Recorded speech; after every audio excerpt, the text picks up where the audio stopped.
So back in 1995, I once held a former friend's of mine hand while he got a VD injection right into his. What's up, everybody?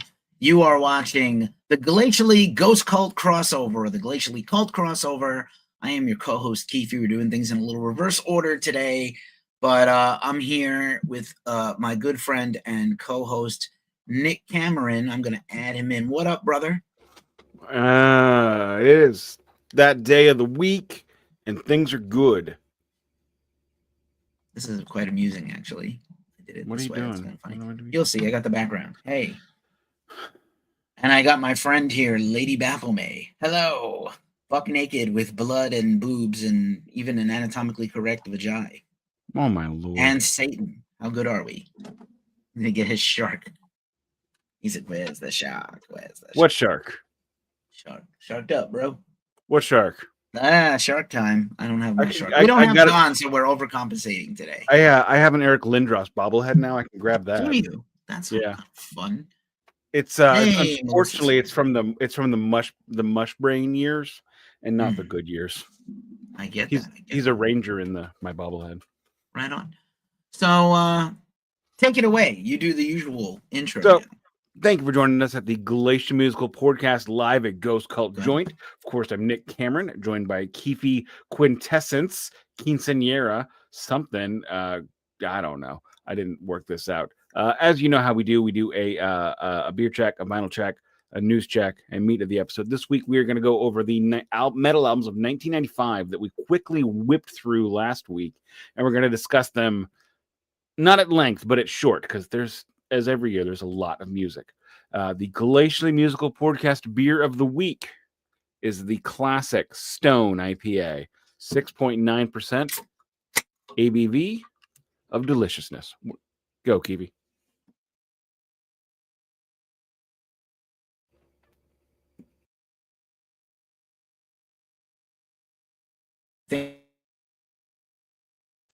I think your pop overpowered your talking. The shark does not have a name. Okay. The shark was purchased for my child and I watched a movie called Sharks of the Corn, which was a combination of Jaws and Children of the Corn. So there were sharks in the cornfield.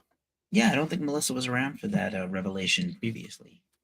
Thankfully, my child showed up right after the full beer of the week? Nudity. Stone Classic IPA, 6.9% of ABV deliciousness. Nice work.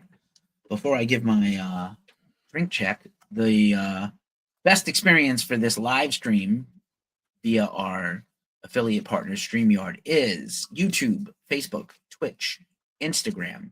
I am not hanging out on TikTok because they would not have the benefit of Nick's beautiful face. Melissa says, oh, dear God, are you paying for therapy? I mean, he has a kid.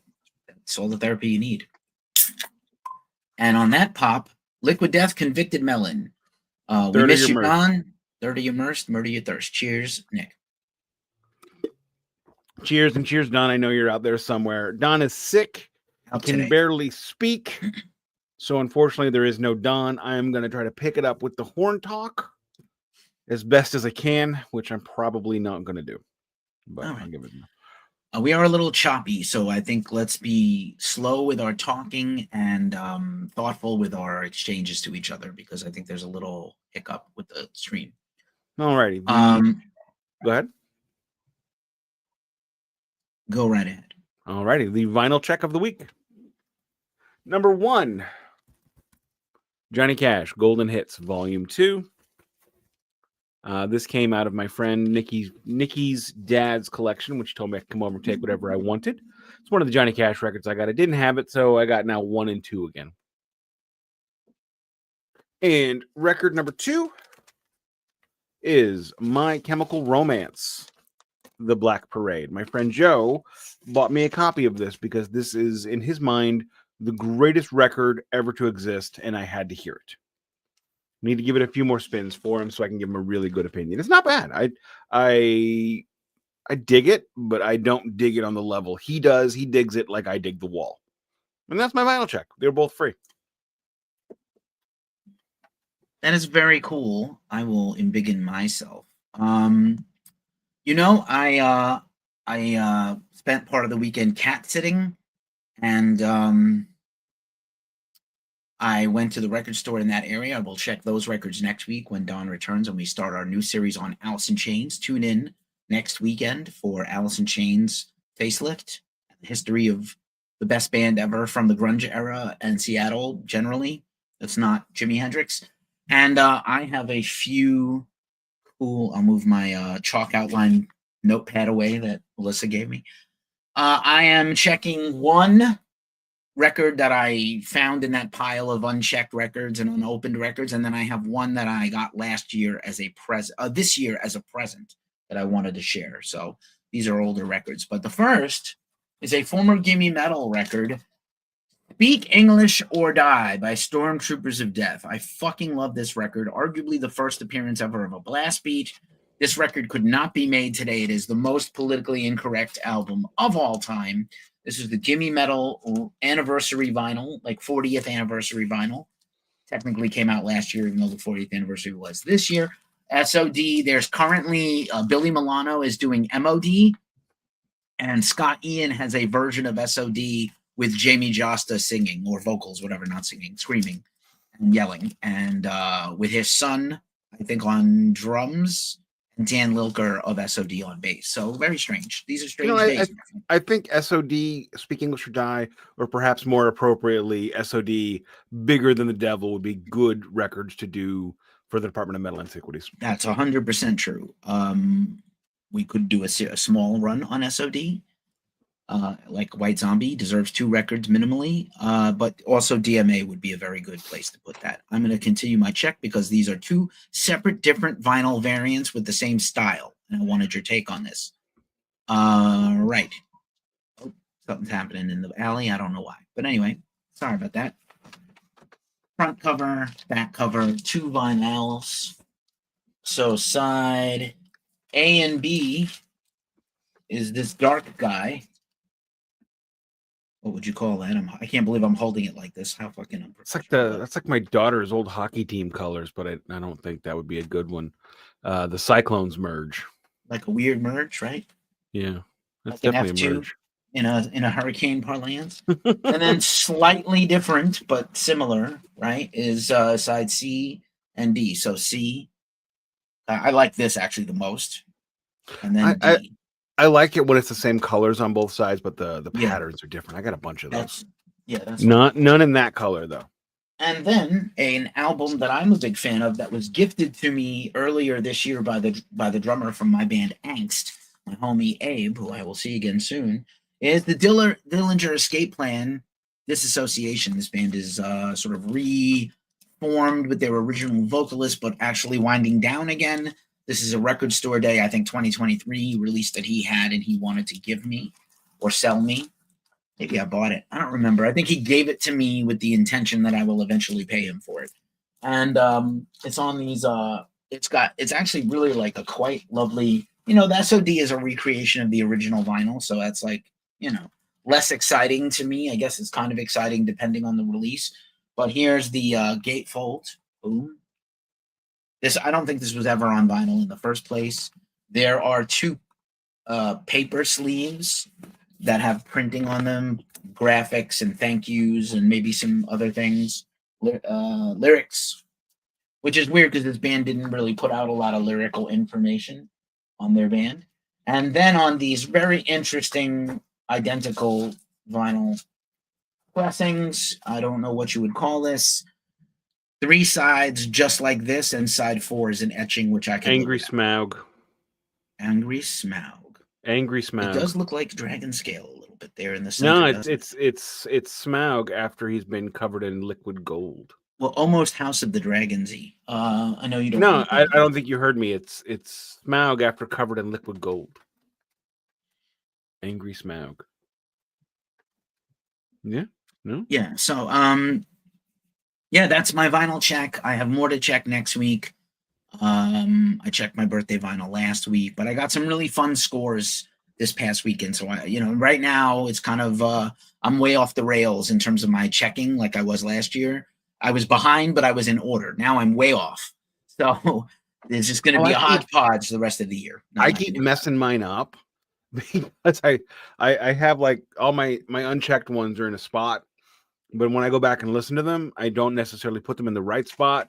And then of course I like, use a little bit of poetic license, like, like in Goodfellas where they change some stuff around to make, for better checking. Like if I had checked all the REO Speedwagons in a row, I would have been a really boring check for about a month.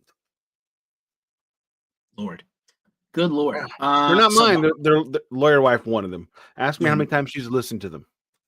0. It's 0. It is 0.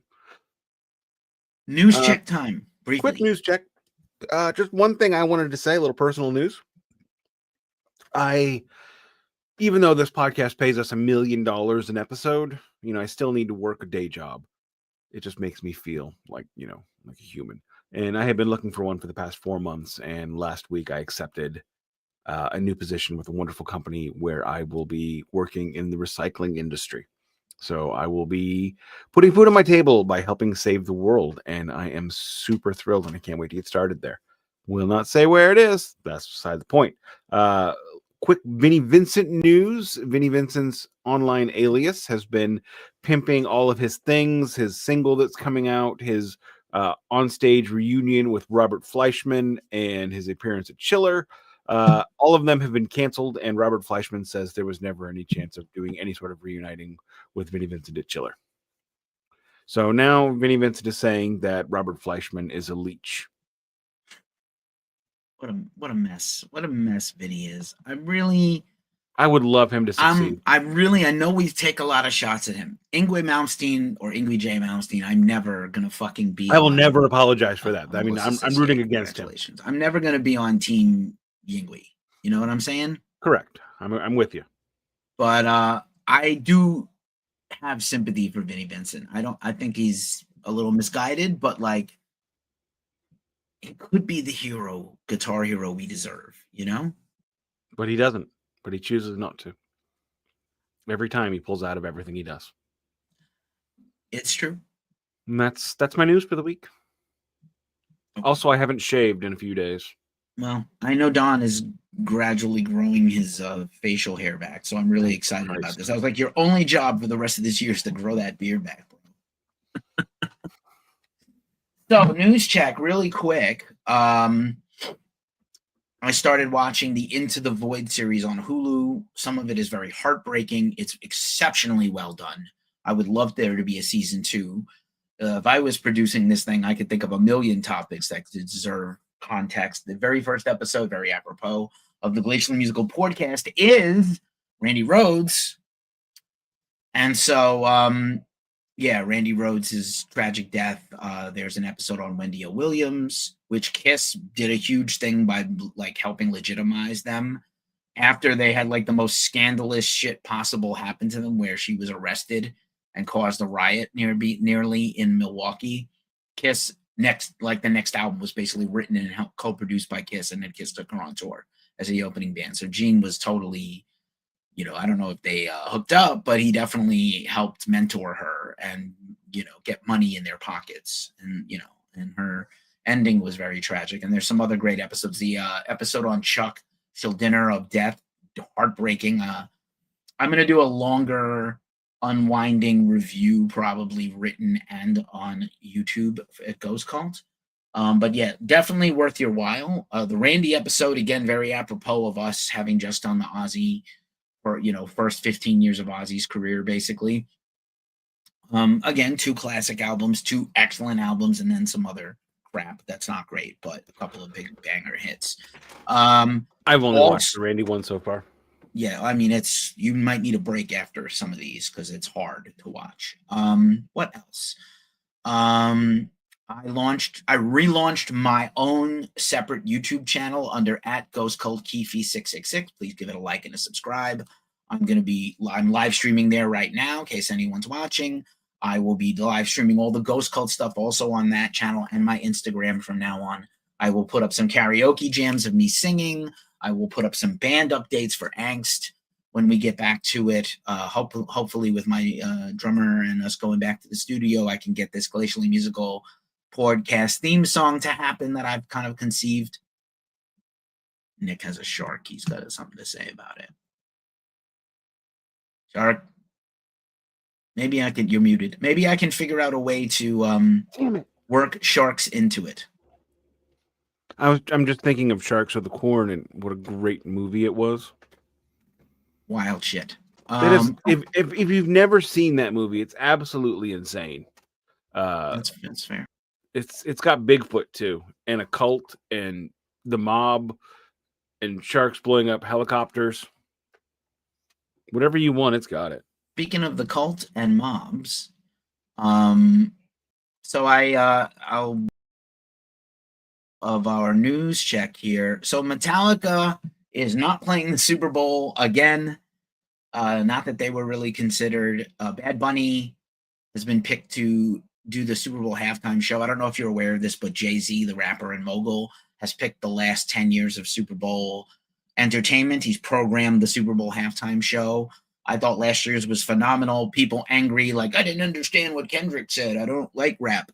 They're going to love reggaeton, Latin rap superstar Bad Bunny when he does an entire 14-minute set in all Espanol, which I'm excited for. I enjoy him. I saw him at Fire Aid to start the year, and I thought he was one of the most charismatic and best performers. Even if it's not my music that's for me, I appreciate why he's huge and charismatic and famous.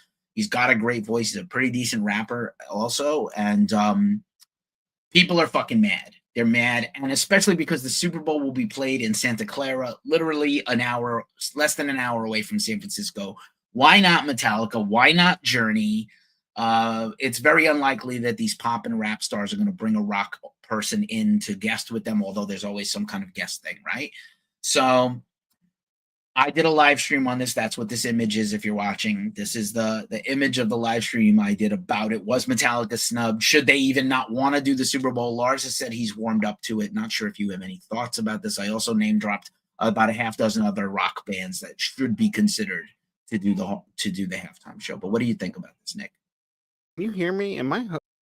You've been muted a lot. Okay, am I muted now? Okay, no. Wait, so the Giant Stadium is an hour away from San Francisco now? Was that what you said? Keefy's gone. Okay, it's just me. Personally, I do not care who's playing in the Super Bowl.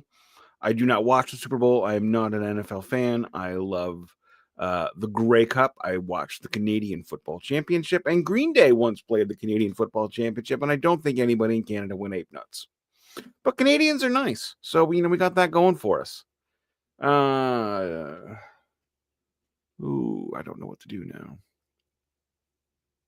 I'm here. I'm right here, buddy. Oh, okay. You weren't like I was. Yeah, I know. It's just kind of hard to shift back and forth. I'm working on the technology to make it seamless. It's just challenging.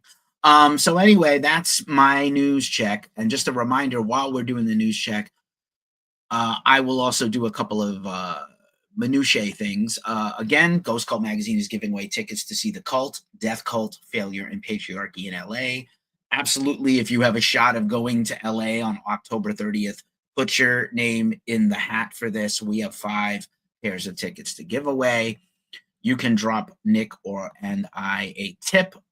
We haven't been getting any tips for these chasers because I know it's kind of like not what we do is ask for tips, but like I do like tips. And if you want to drop a tip, I will split it with Nick. I won't give it Don less. If Don was here, then I give Nick. Again, not anybody that's family or a real one should be concerned with tipping us, but it's just a nice thing to do. Live streamers ask for tips. So I started doing it. Occasionally we get some. Also now I have the screen where I can put us both up and we can do this guy. Look at this. Dude. Hey, that's what I wanted. There's a bug. Oh, I don't like bugs. Shirt check and then me. Yep, shirt check. I'm rocking my Godzilla once again. Nice work. I have a Dawn of the Dead shirt under this flannel. I've never seen that. Yeah, it's crazy. And Halloween season is here. I mean, it's really Halloween season from July 5th on for me. And it continues to be Halloween all year because every day is Halloween. Melissa really likes Patriarchy. They're really good. I think we have an interview coming with them soon, not done by me, but a Q&A. You know what I heard a couple of times? What'd you hear? Every day for me is Halloween. Okay. Not sure what that's about. I was singing Halloween by King Diamond. I know. Perfectly in key. You weren't. All right. Completely on the So note. we did our shirt check. Is it time for the meat of the It's episode? time for the meat. We're doing something a little bit different this time. We tend to overtalk the albums of the year when we shouldn't be. So now we're going to take some time to talk about them. We got about a good 55 minutes to go. So we can get through a bunch of these and then discuss what we really like and don't like about that year. All right, Keefy, Are we hit still doing the three? Like I'm gonna go through the year, and then we're gonna We'll each pick have 3, yeah. like 3, 2, 1, or Yeah, 1, 3, 2, 2, 1. 3, and then some honorable mentions, right? No honorable mentions. No honorable mentions. The twos are the honorable mentions. The 2 and the 3, that's honorable mention. I guess. We don't need honorable mentions. Or I honorable suppose. mentions. Okay. Attorneys General. I heard records that were released, and I'll try to skim this list down from the full list that I did last week. Fair. AC/DC Ballbreaker. Fuck no. No, that is a bad. I saw great tour, bad record. Alice in Chains self-titled record. Pretty good. I don't like that one right now, but I bet if I went back and listened to it again, I would enjoy it. We're going to in about 6 weeks. We'll revisit that one soon. Yes. Again, I know you're not a fan of this band, Amorphous. Black Winter Day, new Amorphous album out now on Raining Phoenix. I am indifferent. I've never heard, so I have no strong feelings. Anal Cunt, top 40 hits. Fun, but not really what I would call a quality album. I don't think anything they've ever done is a quality album. That's probably true. A record I am extremely fond of. I didn't have time to get out my records for this, but I have this one. I didn't either. Stomp 442. I have it here. I would actually. I think I need to do some of those John Bush records on the DMA. You need to save that, and we're gonna do it here. Like, why would you do them on the DMA? DMA? How many albums are there? John Bush. 1, 2, 3. We're not counting live albums, right? No live albums. 4 and an EP. 4 is enough. 4 is enough. Okay, never mind. Save it for here. Yeah. At the Gates, Slaughter of the Soul, probably one of my top 3. Not a big fan of At the Gates. I haven't dug in. I heard like their comeback record was pretty good. Yeah, we talked about Bad Brains last week. God of Love. This is the record produced by Adam Yauch. Yauch. New York City. All right. Scooter's here. What's up? Lycanthrope Management's here. What's up? Where's Skeeter? Scooter's on. There's people on Instagram. You can also see. Thanks for showing up. I appreciate y'all. Sorry. YouTube is always the best. It's like the easiest thing, but whatever. It's cool. Black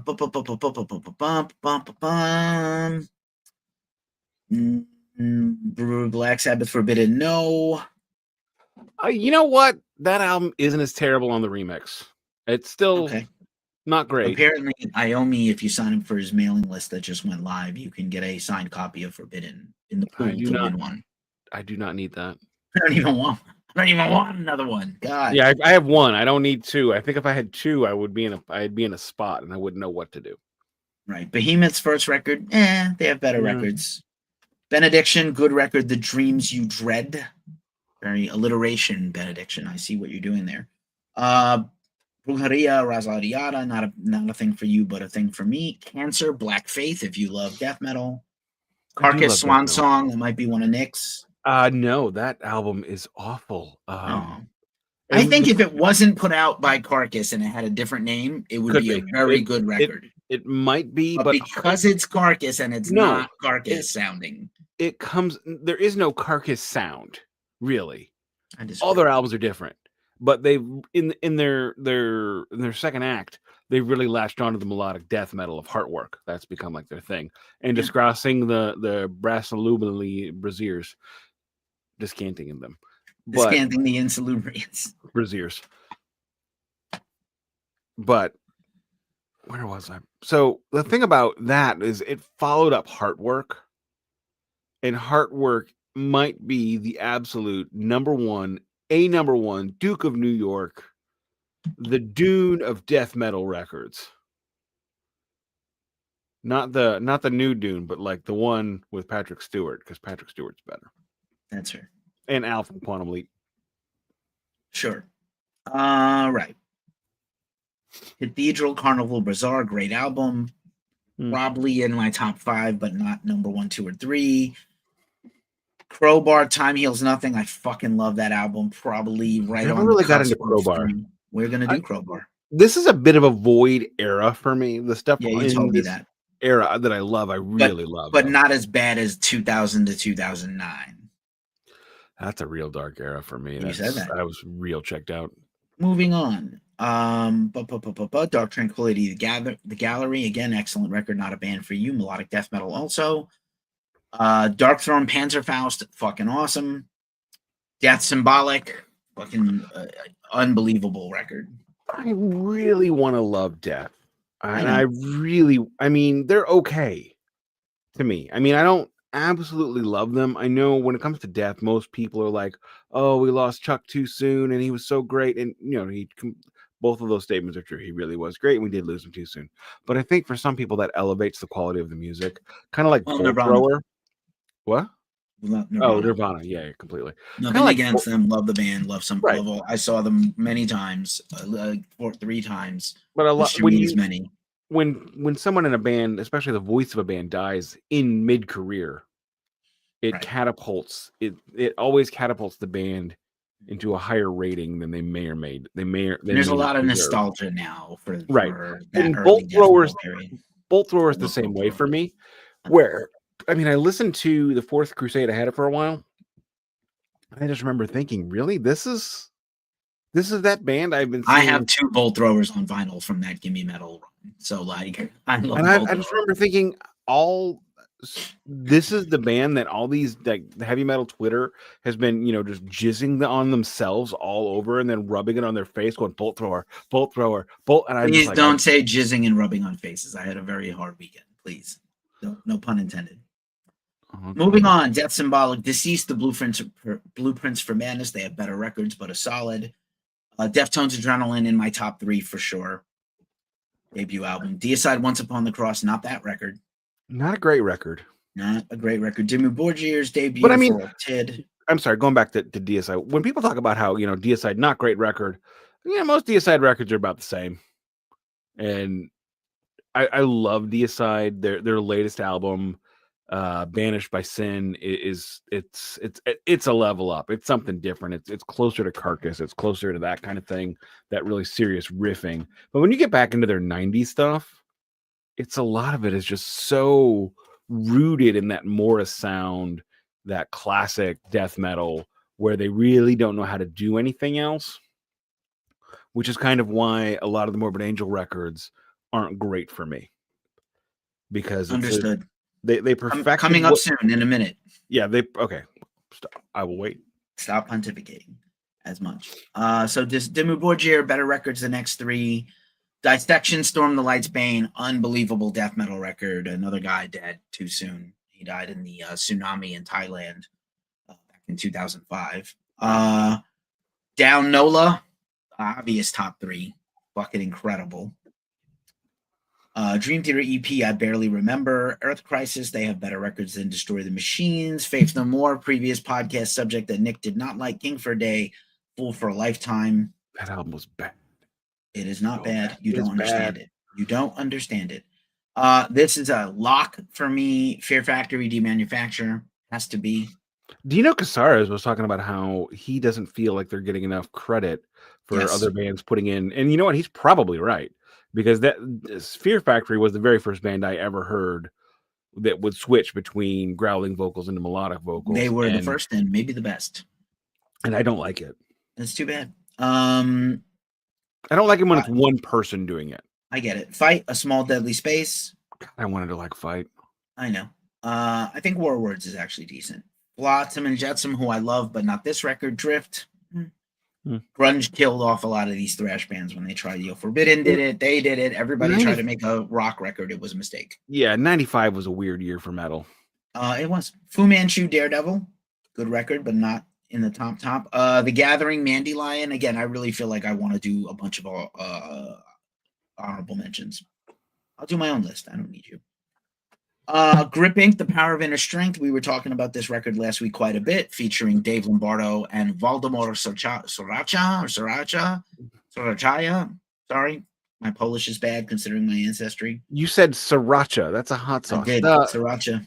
Very Also a good song by a record. friend of mine. It was re-released on vinyl last year, and it quickly sold out, and it's almost as valuable as the original pressing now. It's like, come on, man.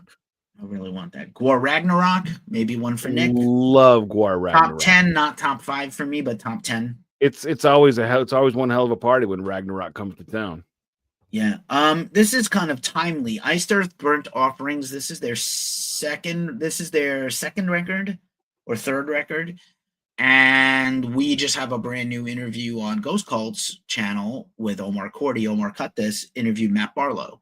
And he talks about Iced Earth and their history and stuff. And he was political, sidestepped the political stuff with Schaefer, the traitor, because that's his brother-in-law and he has to be diplomatic, of course. No, I was going to not make the obvious pun about burning offerings and Schaefer.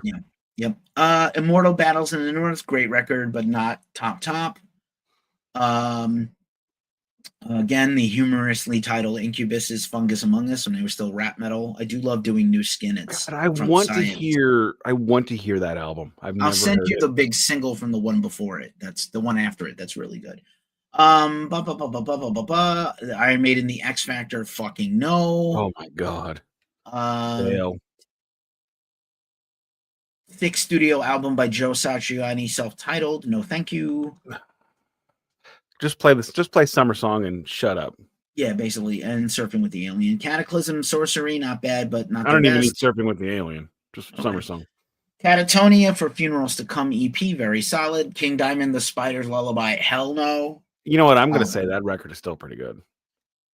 It isn't. I don't care what I said. It's funny. Last week you were like, "This thing sucks," and now you're like, "Oh, it's still pretty good." Dawn has an effect on you when Dawn is here. I see it now. I see it so clearly. Admittedly, there is a large portion of nostalgia, as that was the first King Diamond album I got when it was new. I understand. Nostalgia. Creator, the Paradise Lost of thrash metal, Cause for Conflict. I don't need this record. I don't need Creator. I love Creator, but we're not there yet. Crisian, Black Forest Domain, great band, probably top 15 or top 10 for me. Caius's final record, And the Circus Lives Town. It's a little uneven, but it's still a good Caius record. Mad Season Above. I know you said you weren't a fan. I love this record. We did that on the Department of Metal Antiquities. Duncan loved it. Yeah, he would. You wouldn't. Marilyn Manson, Smells Like Children. I know he's, questionable, but phenomenal. EP is where we got Sweet Dreams and a few other things. Hidden Trevors. Hang on. I actually saw Marilyn Manson on that tour. Clutch opened along with I forget the name of the band, but the original Urge drummer was in that band after he had been fired for being a drunk. The Urge from the band that has Going to the Liquor Store? Yeah. Going to the liquor store. He got fired for being he got fired for being too drunk for that. It'd be like it's like getting fired for being too drunk for Ace Frehley's band. I'd love to talk to Steve about that, but we'll see. But I'm waiting for you to make that happen. He's not easy to get a hold of anymore. I did put it out there to Gore's publicist this week that we should get Gore. I'm going to do a new interview with Gore and we should get an interview with Gore also to talk about vinyl, but Gore vinyl. Would it be Gore or the alter egos? I mean, what would we get? A Gore member in costume on camera talking about vinyl. Yeah, that's the greatest thing I've ever heard. I'm telling. I thought so too. He didn't quite get it. I was trying to flesh it out from between me, you, and Don. I would be happy to say very little that episode. But the Marilyn Manson tour, though, that was in a club, and it's one of the creepiest things I've ever seen. Yeah, I can't imagine Clutch's fans liking Marilyn Manson and vice versa. This is very early Clutch. This is back when Clutch was debut album. Yeah, when they were kind of an extreme metal band. Well, they weren't extreme. They were just stoner rock, but heavier. Right, kind of extreme at the time. Yeah, a little hardcore for the time. He sings more now, Neil Fallon, and he did. Yeah, that the next time I saw a lot. Yeah, the next time I saw Clutch was Sounds of the Underground, where I saw Gwar for the first time, and I'm like, wow, what happened to Clutch? They got good. Okay, I'm gonna pretend you didn't say that to me. You won't do what I have to do. Megadeth Hidden Treasures, again, a 10 of 10, but it's only an EP. Doesn't count. Meshuggah debut second album, Destroy, Erase, Improve. I know you're not a fan, but I can never find the songs in Meshuggah. Okay. Monster Magnet again, Dopes to Infinity, certain top 10 for me that year. Saw them open for Aerosmith once. I saw Monster Magnet open for Aerosmith. I saw Monster Magnet headline over COC and Season to Risk. Phenomenal band. And they did the Mitch Hedberg joke. They did it. But it was before I'd seen Mitch Hedberg. Motorhead Sacrifice. No. Motorhead really didn't need to make any. Not make new records. Yeah. Bungle, Disco 85. Volante. Good. Very good. I think you probably like Bungle more than you like Faith No More. I haven't really listened to Bungle. I'm not really a fan. Okay. My favorite Faith No More is Chuck Mosley. Faith No More. I mean, tighten it up. Nevermore debut self-titled album produced by Dave Mustaine. Not familiar. Nothing Face self-titled demo. Don't need it, but their next a couple of years, if we do those, are good. November's Doom, good record amid its howl of mirth. Opeth's debut album Orchid, phenomenal. Last week's episode, Osmosis by Ozzy Osbourne. I remember that album being so much better than it is. I remember loving that thing, and now I'm like, why did I like this thing at all? Old LA Tonight. I remember Old LA Tonight being just a gem, a classic. And I listened back, and I'm like, we already did My Mom Coming Home. Fuck Power Man 5000. I said it in the earbud. Primus, Tales from the Punch Bowl, solid but not spectacular for them. That's every Primus record for me. The debut album by Rammstein, Herzeleid. New Deutsche Harte is the genre Rammstein belongs to. Your favorite record of this year, I'm certain. One Hot Minute by the Red Hot Chili Peppers. Their last good record, in my opinion. Their last best record. Their last only good last record of the last. This tour as well, years. And it's a great show, amazing show. Yeah, tour was great. We can talk about that. Held up great. St. Vitus, Die Healing, solid. Mm-hmm. Sabotage, Dead Winter Dead. Don is not here to hum on that record. Hump on that or hum on that? Sentenced, Amok, Septic Flesh, Acetopron. 6 Feet Under's debut, Horrible, Haunted. Fuck. Skid Row, Subhuman Race. No. I've never heard that one. Yeah. Slash's Snake Pit. It's 5 o'clock somewhere. Top 10, but not top 5, but close. Yeah, I would agree. Top 10. Strapping Young Lad. Heavy is a really heavy thing. That's their debut album. Phenomenal. Snapping Necks. Probably a top 20 for me. Suffocation. Pierced from Within. Excellent.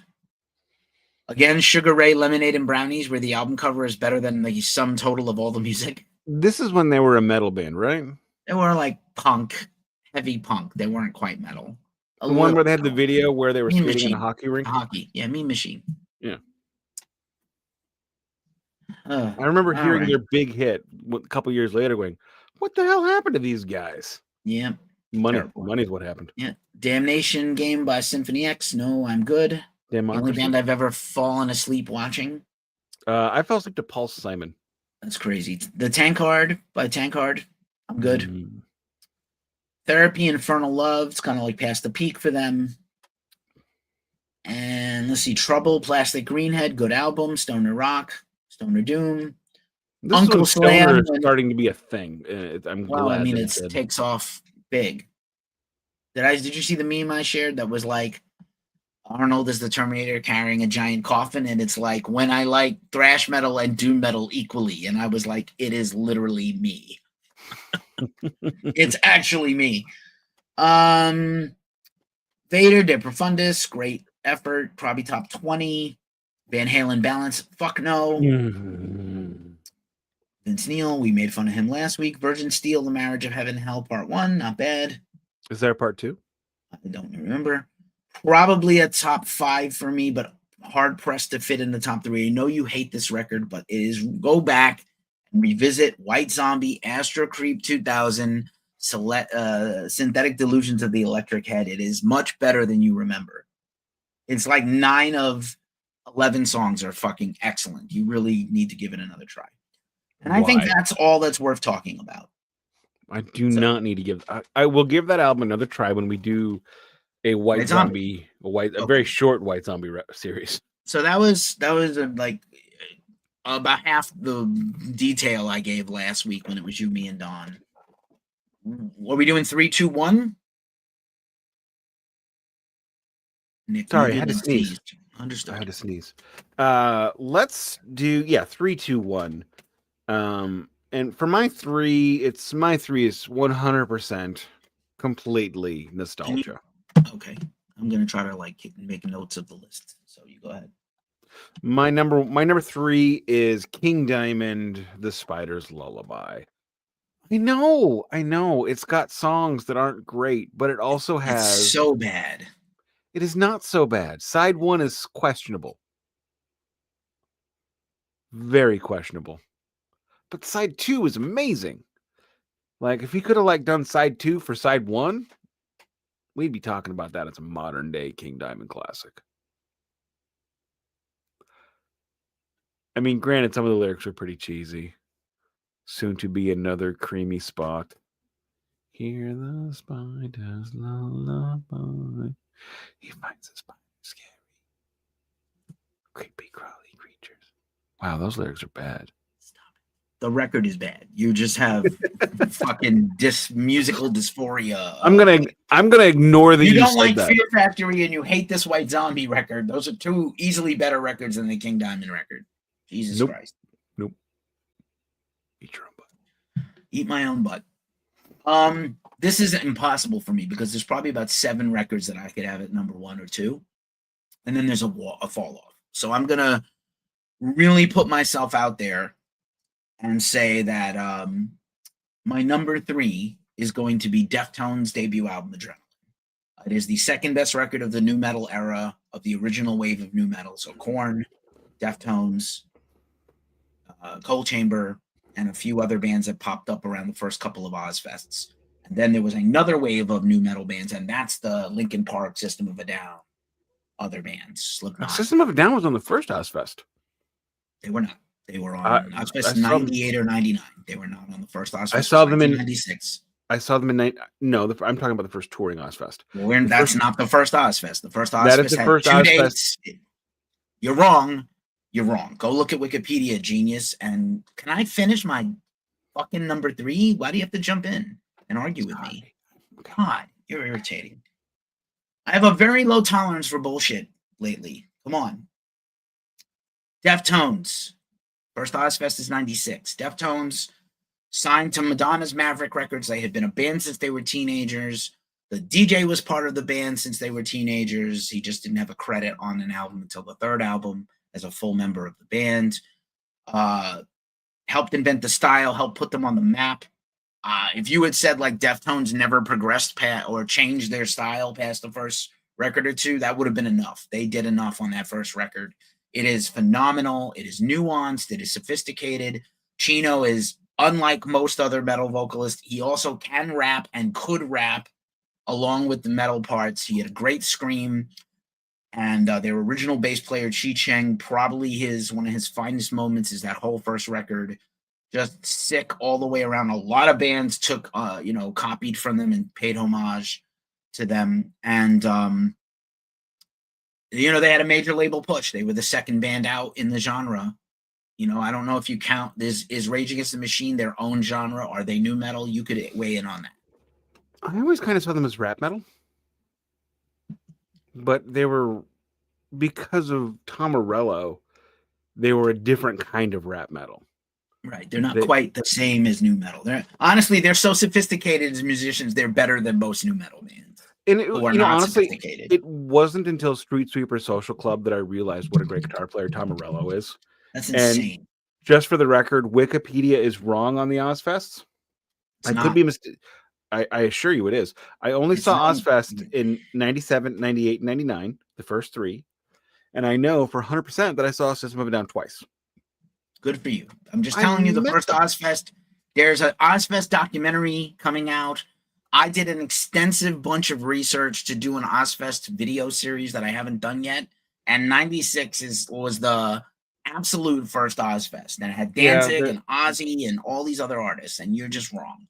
That's fine. I am wrong. You can be wrong. I am wrong on this one. I'm looking at it. There's Phoenix and San Bernardino. But I'm just saying that System of a Down is not listed, and I know I saw them. Well, they were not out yet. They were not even signed at that time. They weren't out signed until 97. They came out in 98. Thank you. Goodbye. Anyway, Then it had to be 98. okay, good for you. And if they were on 98, they were on the second stage because I went to Hospice 98, and they absolutely were not on the first stage because I saw every band on the first stage. Very first band at second stage. Wow. Anywho, Deftones Adrenaline number 3 for me. I remember. Sorry if I chewed your head off a little bit there, but like you really shouldn't fuck with me.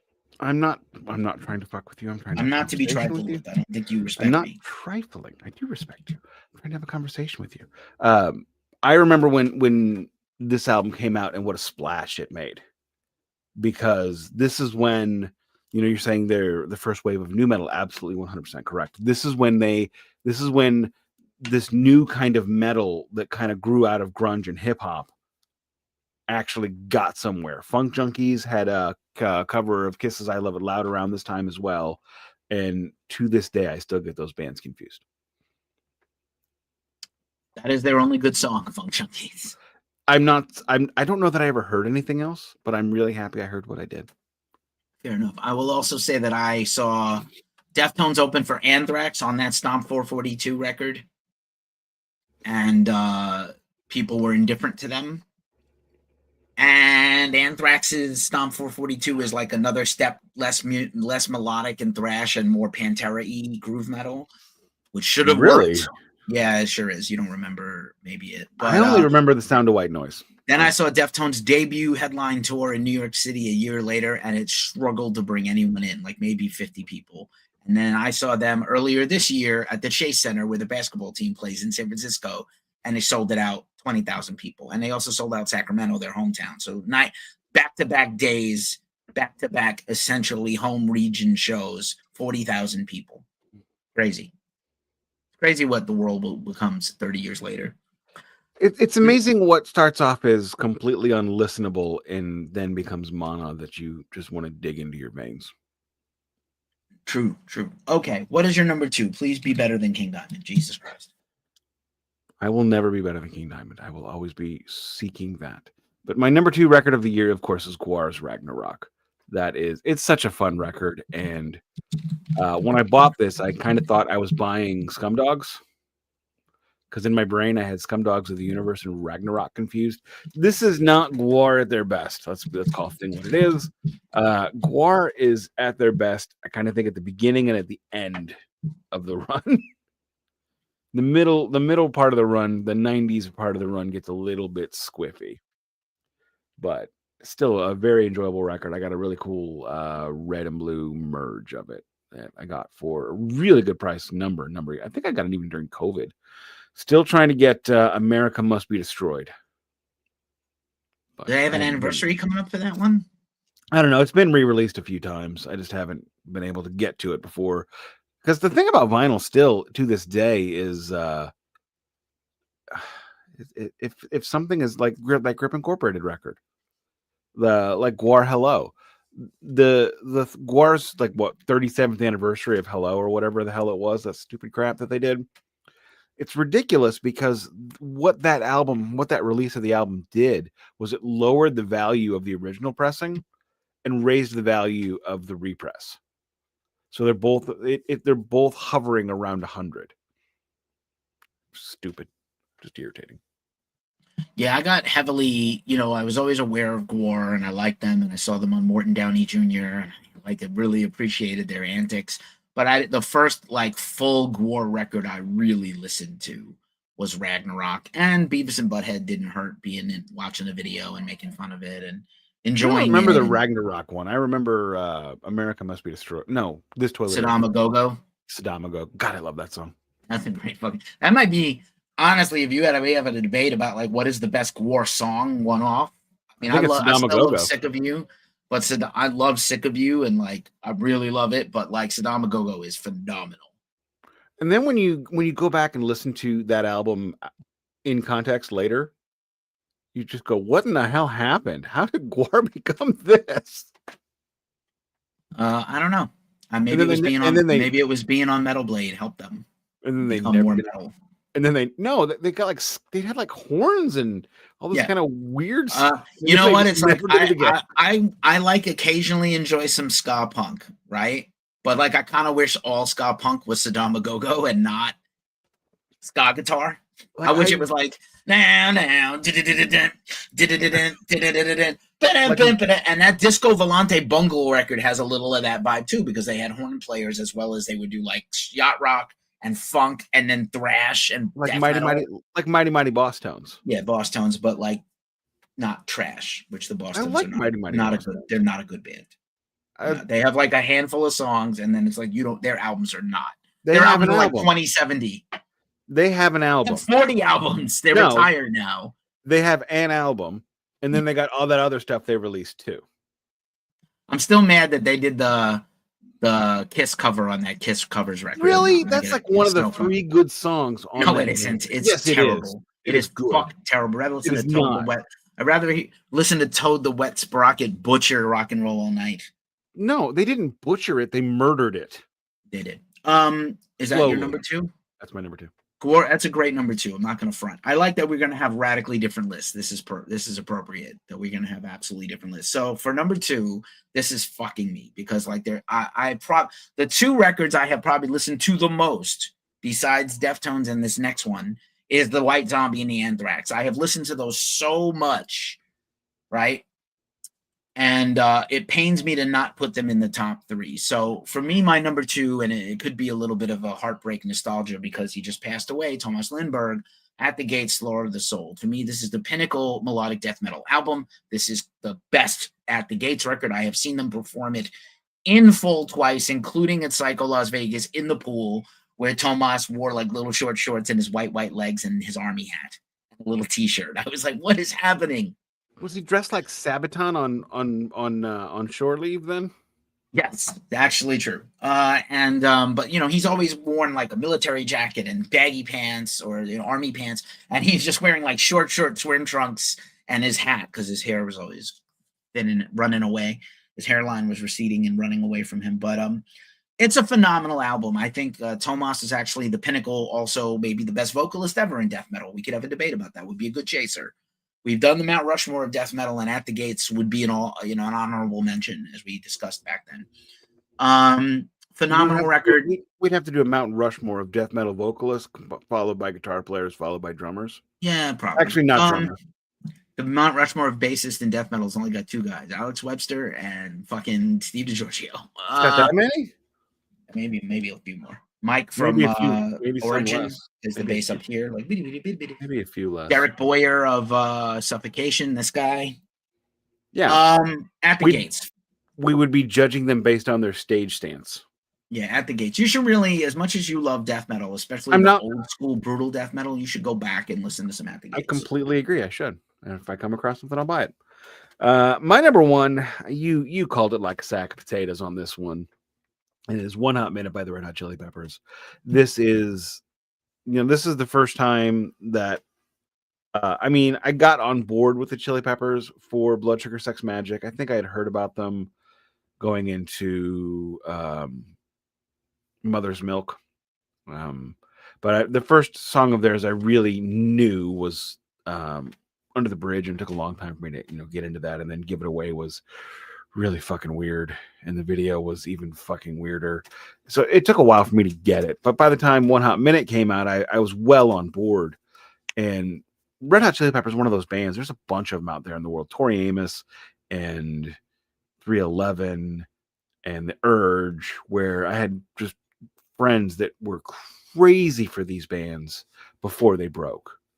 And all of my skater friends were huge in the Red Hot Chili Peppers. And I remember watching whatever the hell that skater program was on Nickelodeon back on Saturday mornings in the late 80s. And they were all saying, favorite bands, Red Hot Chili Peppers. They, all the skaters loved them. And then I remember seeing the video for Under the Bridge. And my thought was, wait, this is what Red Hot is? Because I didn't know that they'd never had a ballad before that day.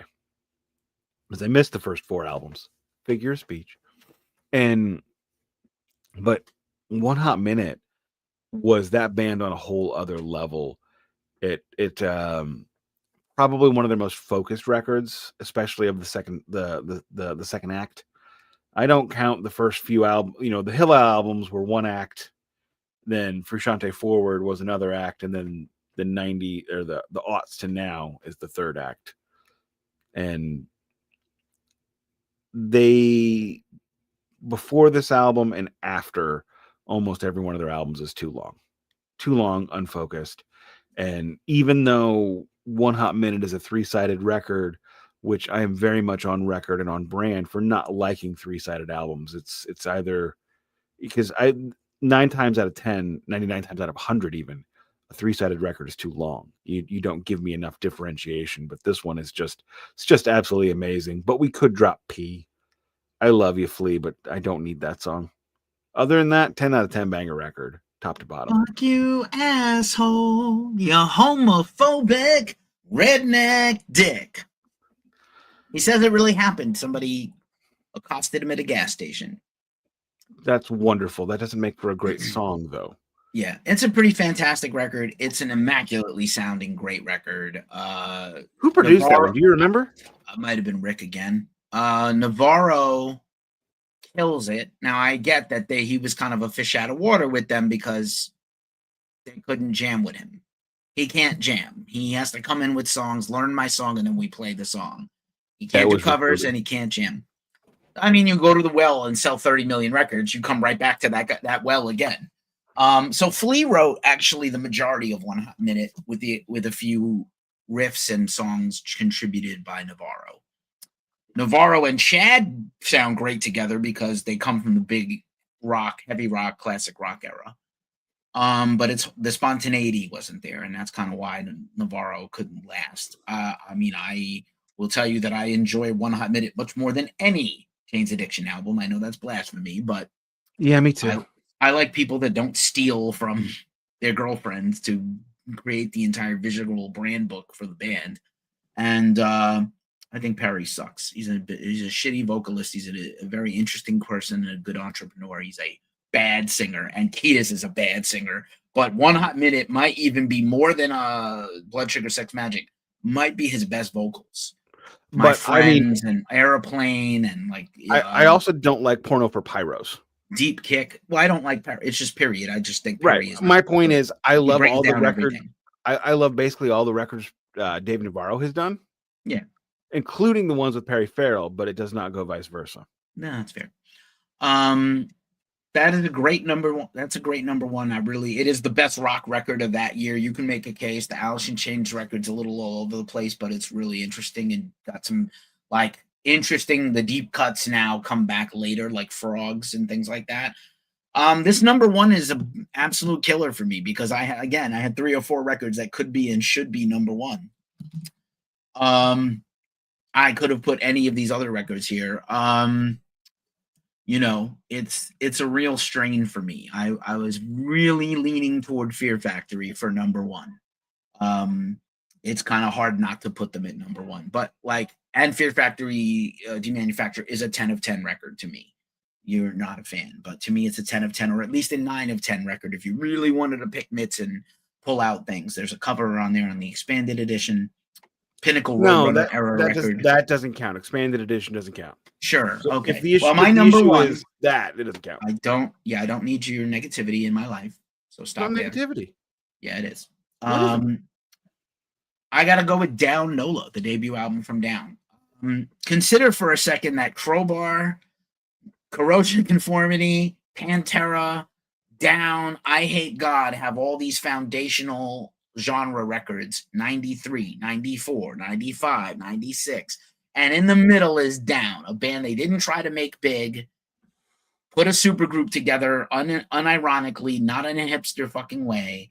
The album is an absolute 10 of 10 flawless album.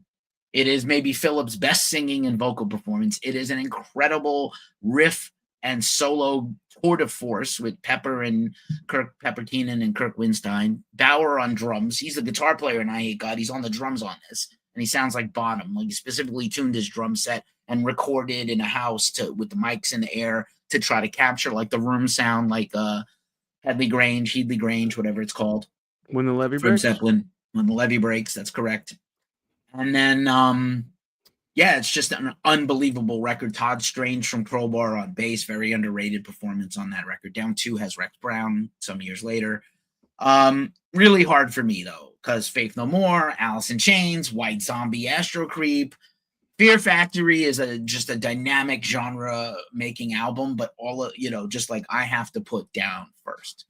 It is just too good. It's too good. I listened to it and I'm like, how did Pepper do Deliverance in 94, co-write down Nola, do Wise Blood in 96? How did Philip do Far Beyond Driven, Down, and then Trendkill, like all in a row? And the same thing you can say of Crowbar and I Hate God. Like these are masterful musicians doing the top of their craft. And honestly, back then, I knew a lot of people who liked Superjoint Ritual, now defunct, and Philip does his hardcore and death metal stuff with other bands, Scour, and Down more than Pantera. Like Pantera was at their peak. They're the number one record with, number one with Far Beyond Driven, the first metal number one ever. Billboard charts, the main chart, number one Billboard chart. Amazing to me still that it wasn't the Black Album, but I know it wasn't the Black Album. It took the Black Album was a grower, not a shower. Not a debut. Yeah, it didn't debut. It got debuted at number one, Far Beyond Driven, and then the Great Southern Trendkill Pantera series next year, probably Down series next year, possibly. Trendkill debuted at number 4. So Down just edging out. I love King for a Day. Not, I have a couple of records higher than that one for Faith No More. I do love a lot of those Alice in Chains Tripod album songs. So I have a very good top 10. And then there's other things, Caius and, Spirit, St. Vitus and Dissection and you can Dismember. These are all incredible. Over has a record this year, Bergtot, which is I love the 2-point Over is a band that's like a David Bowie or Madonna. They change every couple of years. It would be a very good series to do Over. Their earliest records are straight up Viking black metal, second wave black metal, right after Mayhem, right alongside that. And then they were like, let's take a left turn and do this acoustic folk black metal. And then let's take another left turn and do Pink Floyd, but we're going to do Pink Floyd Obscured by Clouds. Then we're going to do Pink Floyd 70s. Then we're going to do Stoner Rock. Then we're going to do Depeche Mode for some reason, which is what they're doing now, Depeche Mode music, Depeche Over. So Bergtot is an excellent fucking record. It's just not my favorite compared to these ones. And I had just been aware of black metal in the early 90s, more by reputation than music. So Over is historically, Over and Enslaved are my two favorite bands from that era. And Enslaved has a demo out this year, so they're not there yet. If we do future years, we will come up to those bands. So, yeah, pretty fucking solid. Did you have any other records that you're fond of from this year that you wanted to shout out? But I want to do honorables. But I said I was only going to do 3, and I'm only doing 3, but I can wrap up this year. I got a lot of thoughts on the year. Go ahead. This year was interesting because one of the things about metal is there have been so many times over the course of musical history that it has been declared metal is dead, metal is over, metal is dying. And in 1994, 1995, 1996, metal bands go in one of two ways. They either double down on the metal, Pantera Looking at You, or they shift, Def Leppard Looking at You. Or, I guess there's another way, or they start to just really adapt the genre in a way that it hadn't done before. When we look at the very first time that metal split, it was thrash. And then the next big split was death. And then the next big split, I didn't finger fudge pour properly, and I'll admit that. I'll own that. The next big split was crossover thrash, and then black metal. And the splits were the melding of genres. And in the 90s, we started getting rap metal. Then we got nu metal. Then we got gothic metal. And then all of these things started diverging and becoming more and more niche. And I think that's what makes metal the greatest genre there is in the world, because there's of course, when in blues there's Dixie blues, there's acoustic blues, there's Chicago blues, there's Detroit blues. Metal just takes all these ideas and goes even nuttier with them. We've got stoner metal coming, which is a great combination of grunge and metal. And there's so much in this era, and this post Black Album preload era, where all these metal bands are taking the idea of grunge and fusing it into metal and coming up with wildly different results. We go from grunge to stoner metal. We go from grunge to new metal. We go from grunge to rap metal.